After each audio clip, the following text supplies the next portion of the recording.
झन्डा चाहिँ अरूको देशको फहरिरहेको क्या। त्यो दिन आउनुभन्दा पहिला मेरो प्राण जाओस् म हेर्न सक्दिनँ, त्यो दिन सक्दिनँ म।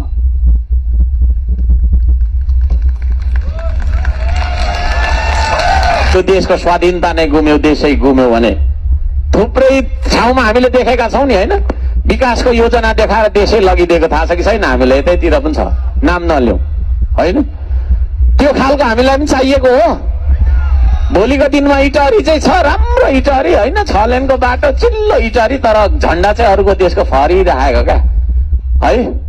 म त त्यो दिन आउनुभन्दा पहिला मेरो प्राण जाओस् म हेर्न सक्दिनँ, त्यो दिन सक्दिनँ म।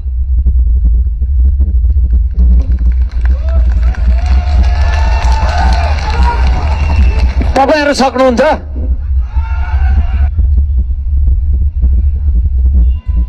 तपाईहरुलाई लाग्ला हैन, धेरैले मलाई खिसिटिउरी पनि गर्छन्, ए कति साह्रो विरोध गरेको, कति साह्रो कराएको। कुरै बुझेको छैन त कराउनु परेन मैले? कुरै बुझेकै छैन, नेपाली समाजले कुरा बुझेकै छैन।